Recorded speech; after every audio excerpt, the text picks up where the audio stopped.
लद्दाख के लेह में हुई हिंसा में 4 लोगों की मौत हो गई है और 80 से ज्यादा लोग घायल हुए हैं और ये सब हुआ मोदी सरकार की एक गलती की वजह से। पहले तो बीजेपी ने लद्दाख के लोगों से झूठा वादा किया और जब उन्होंने अपना हक मांगा तो उनकी आवाज दबा दी गई। इसके बाद जब पर्यावरण कार्यकर्ता सोनम वांगचुक के साथ लद्दाख के लोग भूख हड़ताल पर बैठे तो भी सरकार ने उनकी मांगे अनसुनी कर दी, जिससे 2 प्रदर्शनकारियों की तबीयत बिगड़ी और उन्हें अस्पताल ले जाना पड़ गया। इस घटना से लेह में प्रदर्शन कर रहे युवाओं का गुस्सा बढ़ा और इसका नतीजा आप सबके सामने है। अब कहां मोदी सरकार को अपनी इस गलती के लिए लद्दाख की जनता से माफी मांगनी चाहिए और शांति की अपील करनी चाहिए। उन्हें भरोसा दिलाना चाहिए कि हम आपकी मांगे जल्द से जल्द सुनेंगे और उस पर कार्रवाई भी करेंगे। पर मोदी सरकार उल्टा दोष दूसरे पर डालने में जुट गई है। जी हाँ, अब बीजेपी ने लद्दाख में हुई अपनी नाकामी का ठीकरा भी कांग्रेस पर फोड़ दिया है। पार्टी का कहना है कि लेह में जो प्रदर्शन हुआ है ये जेनजी का प्रदर्शन नहीं था बल्कि कांग्रेस का प्रदर्शन था।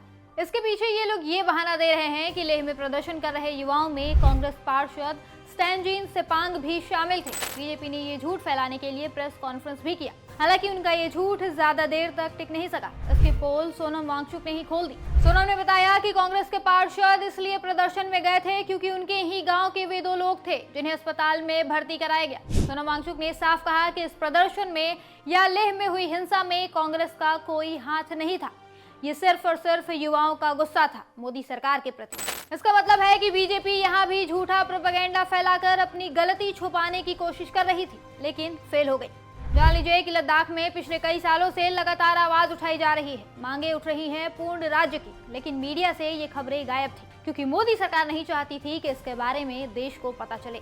और सिर्फ लद्दाख ही नहीं, उत्तराखंड में भी बीजेपी सरकार के खिलाफ जमकर विरोध प्रदर्शन हो रहे हैं। दरअसल यहाँ UKSSSC की ग्रेजुएट लेवल भर्ती परीक्षा का पेपर लीक हो गया और ये पहली बार नहीं है। पिछले 4 सालों में राज्य में 6 बड़े पेपर लीक हो चुके हैं। वीडियो, फॉरेस्ट गार्ड, पटवारी और अब UKSSSC की ग्रेजुएट लेवल भर्ती परीक्षा। युवाओं से बीजेपी वाले हर बार वादे करते हैं और हर बार युवाओं को बीजेपी सरकार से धोखा मिलता है, लेकिन अब उत्तराखंड में भी बीजेपी सरकार के खिलाफ युवाओं का सब्र टूट गया है। देहरादून की सड़कों पर हजारों छात्र उतर आए हैं, CBI जांच की मांग कर रहे हैं, परीक्षा रद्द करो, भ्रष्टाचारियों को सजा दो जैसे नारे लगा रहे हैं।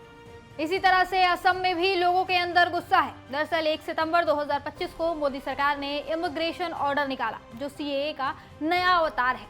इसके तहत बांग्लादेश, पाकिस्तान और अफगानिस्तान से आए लोगों को बिना पासपोर्ट भारत में रहने की छूट दी गई। लेकिन असम की जनता चीख रही है, कह रही है कि सरकार का ये घटिया फैसला हमारी संस्कृति, जमीन और पहचान को निगल जाएगा। इसीलिए गुवाहाटी, तिनसुकिया, नागांव में हड़ताल हो रहे हैं और पुतले जलाए जा रहे हैं। वहीं मोरान समुदाय को 2014 में बीजेपी ने ST स्टेटस देने का वादा किया था, लेकिन 11 साल बाद भी उन्हें कुछ नहीं मिला, इसलिए वो भी प्रदर्शन कर रहे हैं। यानी लद्दाख से लेकर उत्तराखंड और असम कई राज्यों में भाजपा सरकार के खिलाफ विद्रोह हो रहा है। मणिपुर में तो हालात पहले से ही बिगड़े हैं। वहां हालत ये हो गई कि भाजपा के मुख्यमंत्री को पद से इस्तीफा देना पड़ गया, वह राष्ट्रपति शासन लगा पड़ा है। ये सब बर्बादी हो रही है बीजेपी की गलती से, मोदी सरकार की नाकामी से। अब चाहे वो कितना भी दूसरे पर दोष डाल दे, लेकिन सच्चाई ये है कि मोदी सरकार देश को सही तरीके से चलाने में फेल साबित हुई है।